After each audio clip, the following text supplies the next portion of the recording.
My name's Brad. I'm the lead pastor here at Crossbridge and the resident boomer. And to my right, is it on the camera? Is it their left? I don't know. I am on their left. Is it? Yeah. Okay.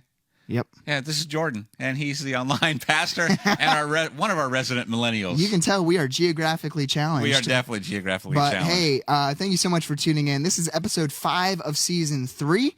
We have talked about... I can't keep that straight. That's why I didn't say it. I know. And that's I didn't want okay. to glance down at the notes. That's okay. I wanted to do it for all of our podcast listeners so that they know, oh, I'm listening in order. There you go. Because the people here don't really, keep track of that. But hey, on this podcast, we have talked about some awesome stuff. First couple of episodes, we did cancel culture. We talked about marriage, divorce, sex. And that was a big topic, that one. That was a big one. Yeah, that one went over very well. Yeah, it was really good, especially because our Pass the Mic. So marriage, social justice was the 3rd episode. Then our 4th episode, we did Pass the Mic, where we basically pulled in a bunch of questions from you, our viewers, our email list, everything. What questions do you have about the first 3 episodes? And then we spent all of last episode walking through those questions. Today, season 5, we are talking about mental health. We wanted to do this strategically right when seasonal depression starts. Daylight savings hits, and it gets dark at 5 o'clock. Oh, my And gosh. the weather turns pooey, and the sun goes away, and all of a sudden, That's the thing everyone's... that's so depressing, is the sun going away. Oh, yeah, when you get off work right away. And Were you around when Bruce used to have his happy light? Yeah, I think he still does. Don't you still have it at your home? Do you not have it at your home office? Yeah. Okay. Yeah. Anyway, tonight we're talking about mental health, and here's a couple of things. We have talked about this topic I've appreciated very often. Yeah. It's something that's become a part of our culture almost, where we've ingrained it in loneliness. We've talked about it, and you've really, this is one of those areas that you've grown so much in just understanding, education, learning. Right, and because it's one of those areas that, honestly, I would say that a lot of our generation, my generation, would say, seriously, we're talking about mental health again? Right. And I think what's brought me over to understanding the cookie side. We've got the cookies. It's just the stats. Right. The stats of what's happening in the younger generations and mental health is astounding to me. And obviously we need to talk about it because of that. Yeah, and so we've done an entire sermon series on it. Actually, last November, we did a 4-week series on mental health. We've done multiple generationally speaking episodes throughout the years, focusing on different things. Tonight, because we have talked about it before, trying to have a different approach, what we're going to be looking at is we're going to look at all data post-COVID-19. Right. Okay, so it's 2020 and 2021. Then we're going to look at why mental health struggles have increased, not just for younger generations, but for all generations since COVID-19. Right. And then what we're going to do is something unique, is talking about 2 questions that we actually received from our email list. It was something unique where I sent out an email yesterday and just said, hey, we're going to save some time for 1 or 2 of your questions, so that, we're not just kind of beating the same apple or head on the horse or whatever, the saying is. And so we can, see what are people, wondering. And He's so such a millennial. that is, what we're going to look at. So Brad. Yeah. Why don't you do us the honors? And do some of the stats. One thing real quick. Okay. If you are in the chat and you do have a question or a thought or an idea, please have the courage to share. Absolutely. Bruce is running the chat. If he has some time, he'll respond back. But then if we have some time and we see your comment, we'd love to talk about it as well. Right. So cool. Very good. Yeah, Brad, why don't you read some stats for us? Here we go. 70% of boomers say that their mental health is good or excellent. And this is from October of 2021. This is 4 weeks ago. 4 weeks ago. Yeah. So boomers are faring fairly well at this point. Yep. Okay. This was kind of shocking to me. Me too. 51% of Gen Xers say their mental health is good or excellent. Yeah. I expected that to be a lot higher. Yeah. I expected it to be around 60%. It's 65. actually lower than what's millennial. 56% of millennials say that their mental health is good or excellent, and 45% of Gen Zers say their mental health is good or excellent. So again, 70%, 51%, 56%, 45%, and then this one shocked me when I read this, when you gave us this. Suicide is the second leading cause of death for Gen Z. Mm-hmm. And just to clarify, that last data was from 2018. Okay. I would be shocked if that went down just because of how much we know Gen Z struggles with it. But what we saw from the data and what's scary for me is Gen Z and Millennial both are, well, Gen Z and Gen Xers are so low. Really, those top three are pretty low, but Gen Z is super low. Right. Less than half of the Gen Zers, which is, I think, 20 and under, 10 to 20-year-olds, right around there. Yeah, some will go up to like even 22. 22? Okay. They almost make you a Gen Zer. Right, sure. So those are just some of the data that we've seen from October 2021. What we're going to do now is we're actually going to show a graph. Bruce has it up. Okay. He'll put it up there. We're going to walk through a graph real quick. This is how COVID-19 has affected all of the generations and how it has, from a percentage wise, increased feelings of anxiety or depression and how they have changed due to COVID-19. And so the light one there, the tall Light bars pink. are basically somewhat worsened, and the red ones are significant. Yeah. And you see all across the board, I mean, the lowest one is the silent generation, which I expected to be the lowest Right. one. 7% even say significantly worsened mental health struggle since then. Yeah. You got the highest extremely worsened is Gen X, which again, 21% for Gen X. Yes. I mean, that's just crazy to Right. me. Boomers, 10%. Gen Z, 19%. Millennials, 16%. And then the all generation average is a 15% increase. Yeah. And I think, and I guess that brings the question of why during the pandemic, and I Yep. think we can all come up with reasons why, but Yep. why do you think that has happened during the pandemic? Yeah. And so, I mean, again. And it's kind of across the board. Right. Across the board. And there's even there's one issue that's specific to just the boomer generation. And the biggest one was the economy and then the financial insecurity. Right. And just seeing what was happening. And that's something we've talked about with your generation, that you guys care so much about economy Right. and finances and how's our country doing as Right. a whole, stability and stuff. Yeah. Which makes sense. And it's just not something that really I crosses actually my even mind. said not too long ago that my dad passed away 2 or 3 years ago, and I said, you know what, he wouldn't even know how to react to what's going on right now in Really? the country. Yeah. Yeah, he could have handled this. Yeah, and that's something that's been pretty, especially the silent generation, baby boomers. So that was Right. one of the reasons why their mental health increased so much. Their struggles for mental health increased. A couple of the other reasons: fear of sickness and death was a big one. Yeah. Getting sick from COVID, and then those older generations struggling with that. Fear of losing control of the situation.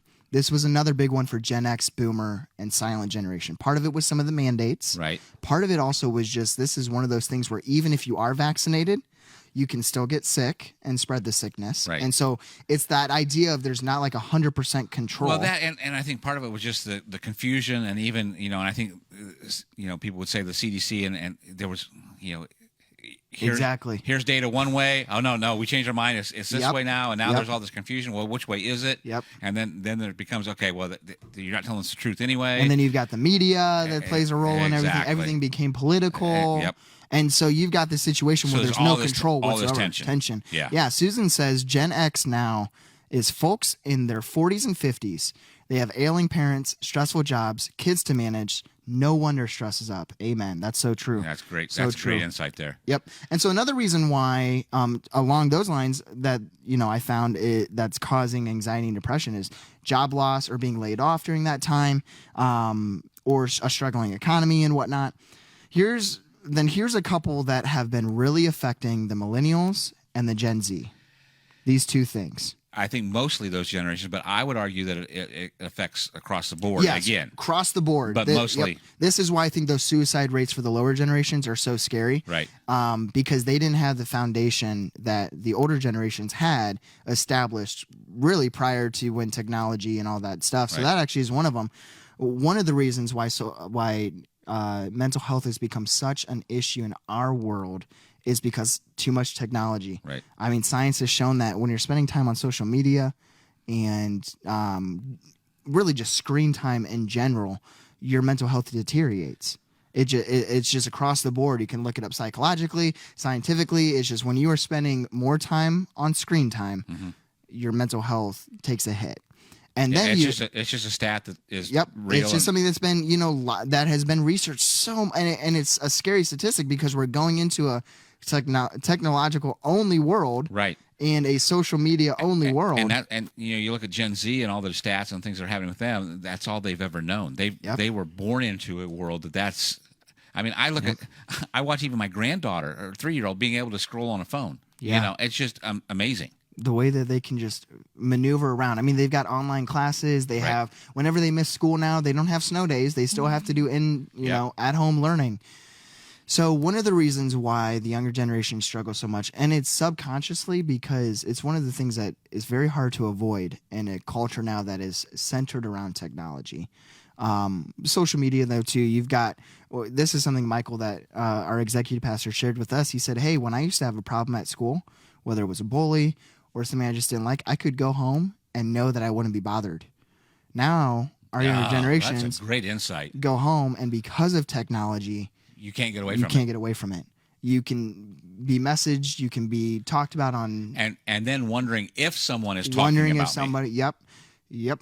And that's a brilliant observation. Yeah, and so that's an issue. Then the one area we really want to talk about this is the one that I think is most relevant for the we've been really talking about this a lot lately. Yep, and this is how we've seen really the church, the universal church, affected the most, and that is lack of community. Right. And we're taught, when I say community for this purpose, I'm talking about in-person community. Yep. Connection with other people live and face-to-face. Because as great as digital ministry is, okay, and we've said this so many times across the board, there's no replacement for in-person community. Nope. Online community is great, and it will help you connect with people and stay connected. But at the end of the day, if you are looking for what's best, okay, if you're looking for the best thing, in-person community. And so this is one of those like double-edged swords, okay? And here's what I mean by that. Because when we've been talking with some of our teenagers for youth group, they've shared, hey, I know that in-person community is the antidote for how I'm feeling. The problem is, though, because of my social anxiety of, being around big groups or being around active groups, I have as much anxiety going to those events as I do staying home. And so it's one of those double-edged swords where the solution is to be around people, but then sometimes the people causes the anxiety. Yeah, and see, that's something, especially for us older generations, we just don't get that at all. Right, sure. I mean, it's just something that is so foreign to us that we don't understand that. If you know the answer to the problem, then that's what you do. Yep. You just...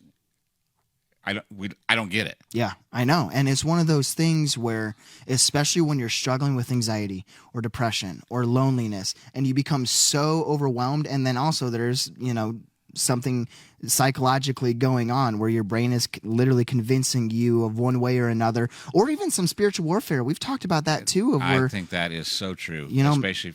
Yeah. And so in those situations where the enemy is literally devouring generations or individuals who battle those things by convincing them that they're better off. Yeah. And the other thing that's happened through this whole time is that you get into COVID and the protocols and if you are a little bit fearful of getting out and what have you, you get out of the habits. Oh, so true. You get out of the habit of going either to church true. or here's what I don't want to do. I don't want you to think that, hey, we're pushing let's go to church. That's not what we're about. No, we're talking about real community. Community. I'll even say small groups. Small groups. Now there have some that are still continued, but like even my small group, we have hardly gotten together. We had a group of guys that just played pickleball. Mm-hmm. I was talking to somebody the other day. We haven't played for like 9 months. Right.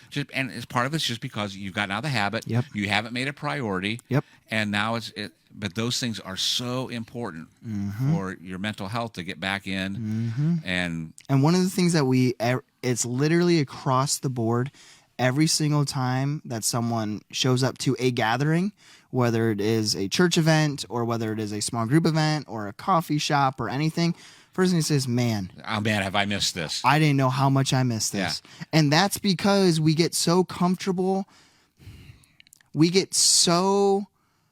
I'll just say we'll get so comfortable being anxious or being depressed that it's hard for us to imagine a better way. How many times do you think that you just don't even understand that that's what's driving it? The depression or the anxiety or what have you? 3/4 of the time. And here's what I would argue. Here's what I would argue is that my generation who has never had the words to put with what they're feeling. Absolutely. And they say, well, we haven't had anxiety. You've had anxiety all along. You just haven't known it. Yep. And this is something I think that you've come to realization with for you personally. Yes. Barb and I have talked about this a lot with both of us. Is part of this is just flat out depression and or anxiety, and we just haven't known how to label it. Yep. But we've been feeling it all along. Yep. Because our generations, we couldn't talk about that. You know, Right. you were weak if you talked about mental health. Right. And now you realize, well, that's just stupid. Well, and that's what's been so cool about, like I said, about you and about our church, is that we have been able to have these conversations. Right. Because one of the things, for a lot of you that know my story, I struggle a lot with anxiety and have struggled, battled depression, battled loneliness. Asking the question, am I always going to feel this way? Mm-hmm. The biggest question I think everyone feels when they are walking through mental health, because it's one of those things that, again, you can get trapped in your mind quite a bit.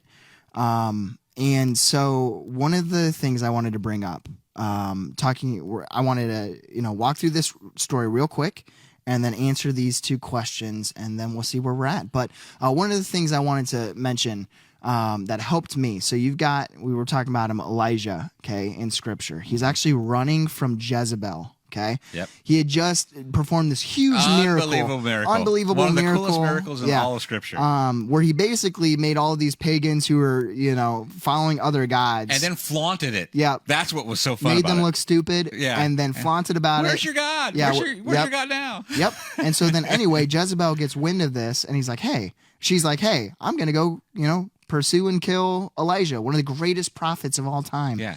And so Elijah goes under the broom tree. I wrote a blog about this, Yep. #ad, under the broom tree, and he sits and weeps, and he's suicidal. After he has just watched God do one of the most amazing miracles in his in life. all of Scripture, the next time you see him, he's depressed and suicidal. And battling thoughts of suicide. Yeah. Mm-hmm. God, take my life. Yep. I don't want to be here anymore.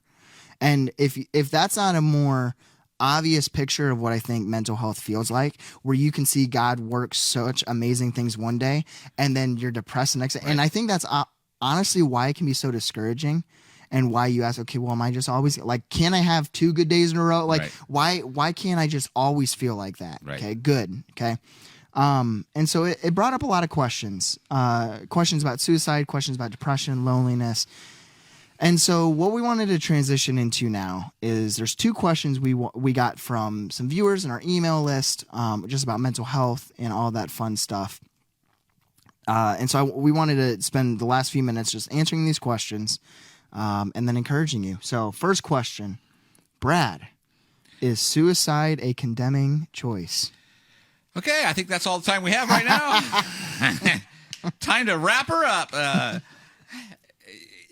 I saw this question, and I really wanted to research more than what I was, so I can give you some real solid biblical answer. I'm just going to give you my answer is that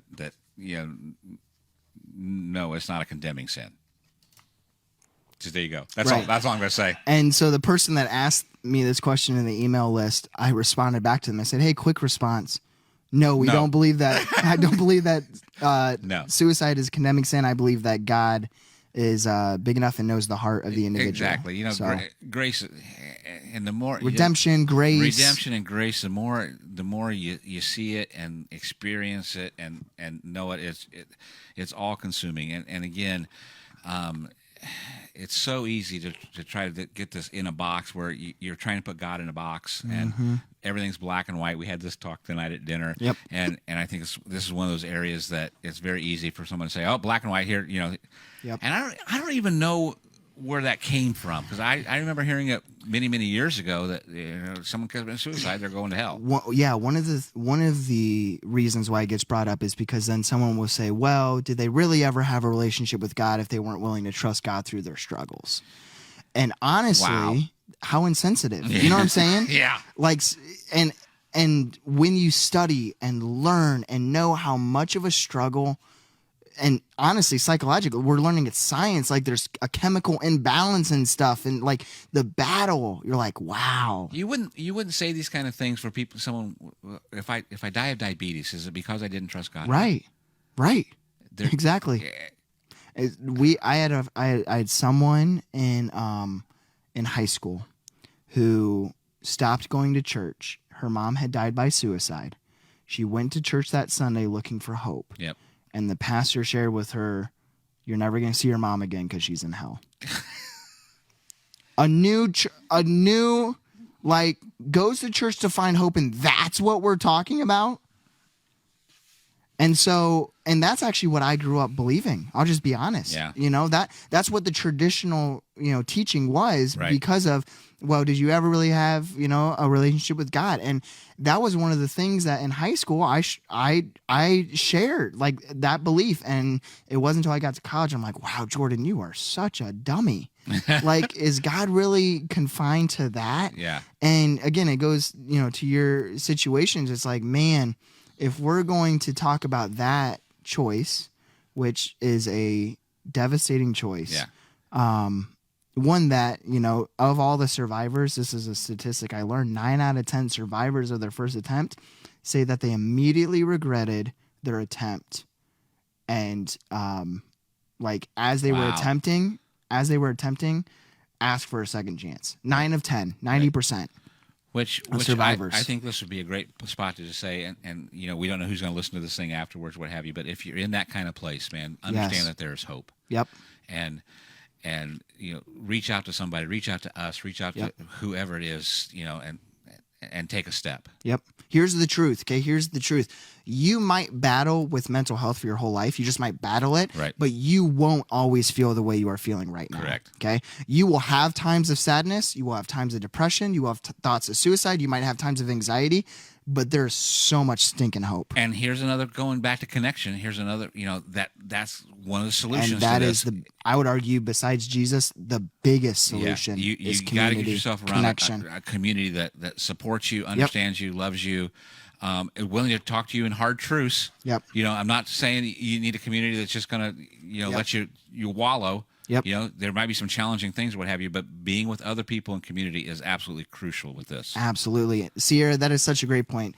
And this is something that we learned in my studying as well. Sierra shared, I think most people who try suicide don't really want to die.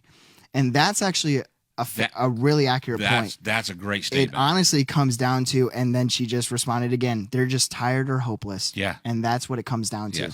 Yes. And that's how saddening and scary and heartbreaking it can be, is because it really has become like the last resort. A lot of people think, well, man, they just gave up so easily. Oh my goodness. I wish you could know how much the battle is every single day. Yeah. And you've dealt with, I have dealt with very few people who are, right, if any, suicidal. You, on the other hand, have dealt with many, many people who a lot of young adults. And the stories are just heartbreaking. Yeah. And you see, I've got some young adults. I've got one friend of mine who's suicidal, who I'm walking with day in and day out right now. And I see this person's fight. I'm like, they don't want to kill themselves. No. That's the last thing in their mind. That's why they're still breathing right now. It's like Sierra said, there's no hope. It just comes down to they're not feeling, and it's not just that there's no hope, it's that there's no hope day after day. Like, it really has become that long of a battle. And again, and this isn't the whole story, but I believe, spiritual warfare is in part of that also. I agree, especially with this generation. Right. I think, and yeah, so yeah, great stuff. Hey, Patrick mentioned this scripture earlier, Genesis 2:18. The Lord God said, "It is not good for man to be alone. I will make a helper suitable for him." And that comes, I think, with community, connection. Why it's so important for us to be intertwined with people, and why I think Jesus says, where 2 or more are gathered, there I am among them. Not just from a standpoint of being able to experience God and prayer and stuff, but I think also there's something supernatural about community and connection. And here's what I would challenge anybody's listening and watching right now, is that we have really tried to produce a lot of connecting type of events. Yeah. Okay. Last Sunday we just did one, worship night. Mm-hmm. And we did in person only for worship night. Exactly. And my guess is that some people didn't come because, well, I just didn't feel like it. I didn't want to. And I knew some people that I thought, man, if they would just come because of the funk that they're in, what have you, to come into a group of people to worship God And again, it's not because, hey, we're trying to fill seats or what have you. I hurt for them. We 'cause so I thought desperately believe. it would have been so important that they would have been able to come out and say, you know what, maybe things aren't as bad as what I think they are. Yep. And it's crazy that, and this is one of the, especially with depression, how, like, if I want to be careful about how I say this, because there's sometimes you can try to do all the right things and you still can feel depressed. But what I've learned too is, though, don't use that as a reason not to try. Right. Because for me, in my depression or anxiety, more times than not, it's usually not the first thing I do that helps me feel better that day. But if I try a second or a third thing, the relief is, that's it's incredible. And so what I was sharing with is, a lot of times that first step to come into community, man, it is almost, for some reason, it's something supernatural about it. Community in person, for the most part, in a worship setting, is one of the biggest reliefs. Right. And again, there are people who struggle with social anxiety, and I think that in and of itself is another mountain to tackle in a different way. Mm-hmm. But what we've noticed is that more times than not, when people come to not just our stuff, go to a movie with friends, coffee shop, it's like, sure, I didn't realize how much I missed this. Yes. How much I needed this. Yep. And it's incredible. So, hey, last question for the night.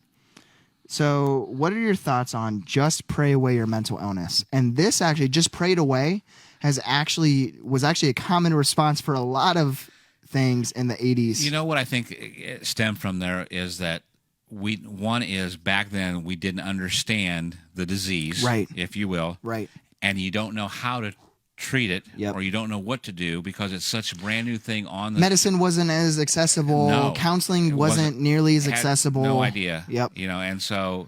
And the church was huge in the city. You had the huge movement, televangelists, 60s, yes, 70s. And so it obviously has to be a spiritual problem. Yep. And so just pray it away. Yep. We know so much more now yep, than what we did back then that, obviously this is, as I said, you wouldn't say that you just don't pray away diabetes, you don't pray away heart mm-hmm, disease, you don't pray away. There's no difference. Yep. And so here's one thing that we will say is prayers so important huge, with mental health. Absolutely. Yep. But what we're saying is that a response like this is insensitive. Just pray it away. That's saying it very nicely. Yeah. When you say something that you wouldn't tell a marathon runner, hey, just hydrate. How about you train a little? Like there's different things. Like, hey, we're in a battle. Yes. This is anxiety. Don't just pray it away. Pray. And then seek professional help, seek medicine, seek counseling, seek journaling, seek devotional, seek community. Like, at the end of the day, and this is something I'm a huge advocate on, okay? Your mental health journey is your mental health journey, right, okay? You're not going to solve this just waiting for it to go away. It's not going to just go away. No. Okay? If you're not proactive. It's going to yep, get worse, not better. Yep. And that's coming from someone who I'm daily fighting some of those things. Okay.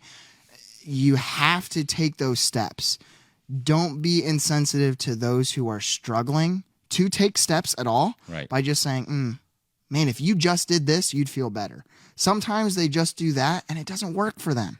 And for those of us in my generation and things that aren't used to dealing with this topic, or someone that is having anxiety issues, social anxiety, mental health, whatever it is, I forgot what I was going to say.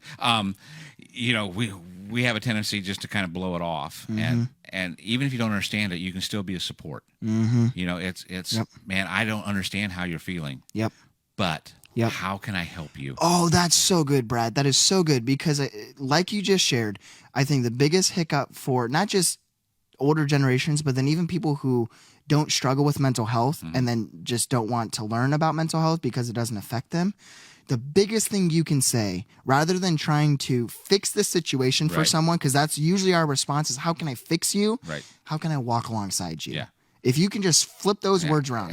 How can I help you? How can I help you? Yeah, and I tell you, I think you see an immediate difference of relationship in that. Oh, yeah, because that person will start trusting you. Yeah. And speaking of community, Mildred just shared something so cool. She said, there is an inexplicable sense of peace that comes with fellowship and community. It relieves burdens. And that's someone in in this industry. Yep. That's saying that. Someone who is a licensed counselor who does this for a living. Right. And what's so cool about the church of Acts and the church of Ephesus and even the Corinthians, the Galatians, is that they were churches that like you were literally living with the church. Like it was your community. It was your small town. Yeah. Yeah. And so, I mean, they were doing life together. They were breaking bread together. They were battling demons together. They were praying together and worshiping together and talking together.